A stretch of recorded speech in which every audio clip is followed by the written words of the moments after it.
Okay, let's look at resolving forces in practice. I'm going to do two examples. One's a statics example and the other one is going to be a dynamics.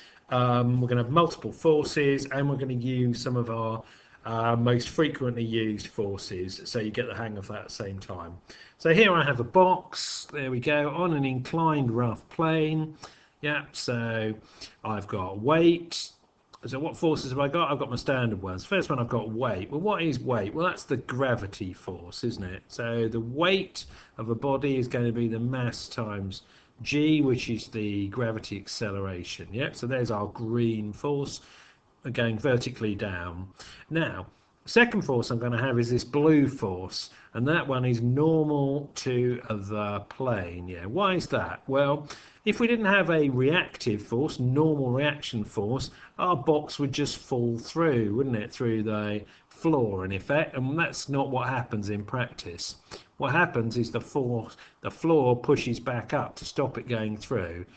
The floor doesn't push it back up or down the slope, because that would start it in motion, wouldn't it? It just pushes back up. So we get these normal reaction forces, and that's stopping effectively the box falling through the floor.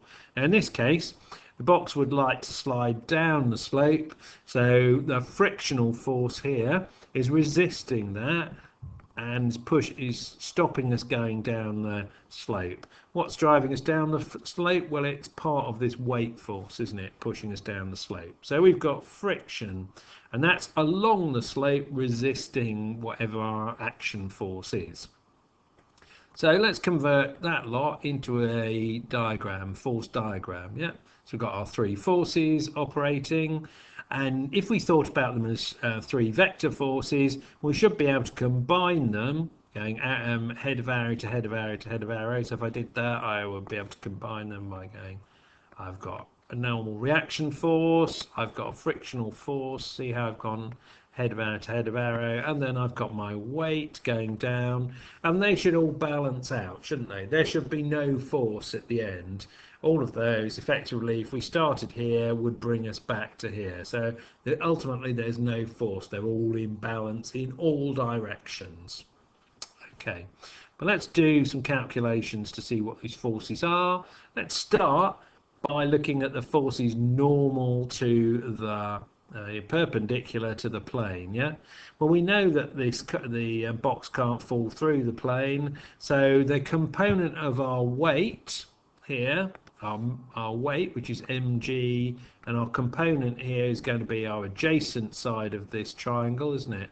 So it's going to be the cosine. So our component of the whole force going into the plane is mg cos theta, and that must balance out with the normal reaction force, otherwise the box would fall into the plane there. So R, my normal reaction force, must equal W cos theta, which equals mg cos theta.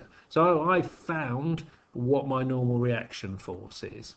Okay, now let's have a look along the plane and what's going on here. Well, I've got a force here from my weight, component of my weight force, trying to drag us down the slope. Yeah, there is the slope.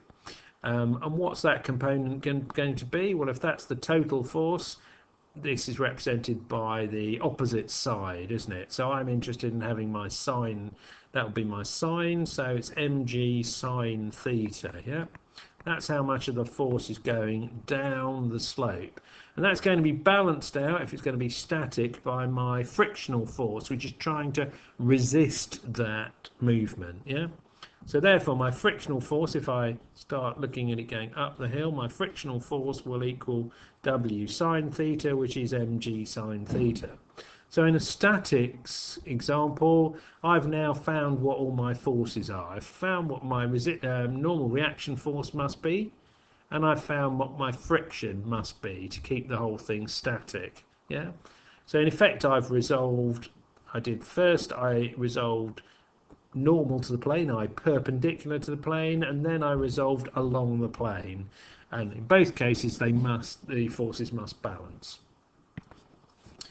In my second example, I'm now going to add a rope to the top of my box, and I'm going to start pulling it up the hill, and it is actually going to start moving, so it's going to accelerate up the hill. So I've added my double-headed arrow there, my little a, to represent which way my body's accelerating. Everything else is the same, so I've got my weight force, I've got my normal reaction force there, the blue one, I've got my friction. Now my friction's now changed direction, hasn't it, because the rope is trying to pull my body up the hill, so my friction's going to resist that, so my friction's now going to be down the hill, yeah. And then I've got my classic, I've got two types of force that I see from applied forces. So here I've got a tension in a rope, here I've called it T, pulling us up the hill. The alternative is I could have a compression with a rod which is pushing something in a direction.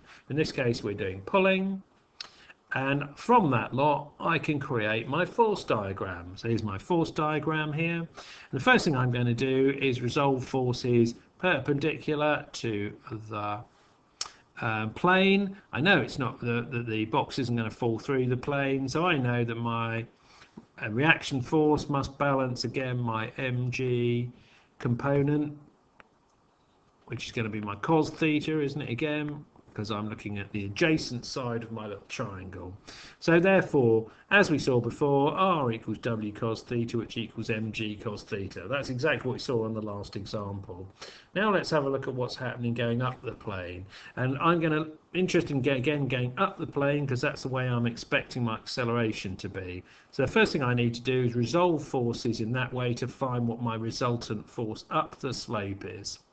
Well, I can see I've got my T force pulling me up the slope, and that's being resisted by my F, my frictional force down the slope, and the component of my weight force, so that's my mg sine theta, that's my green force, going down the slope as well, yeah?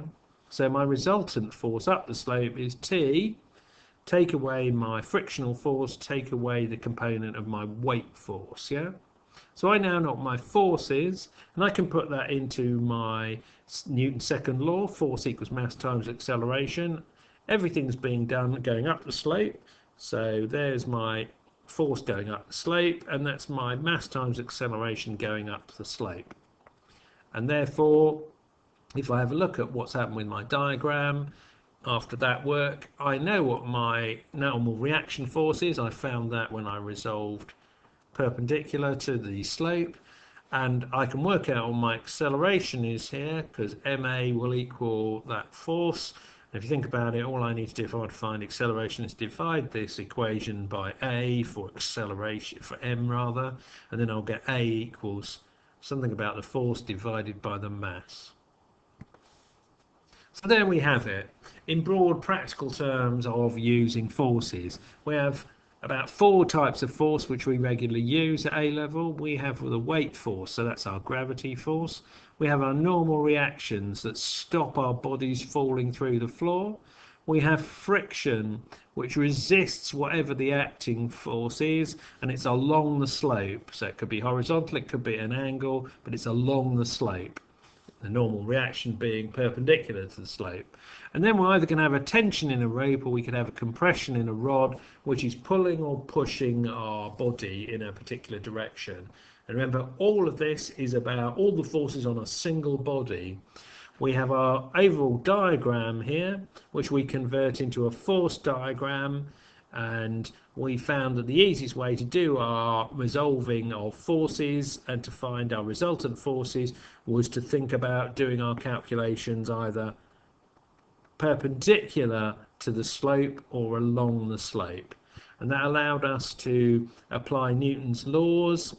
Forces were either in balance or they were causing an acceleration, in which case Newton's second law along the slope allowed us to find out what our acceleration was. So there we go. That's my general approach to resolving forces in the statics and dynamic situations. Have fun.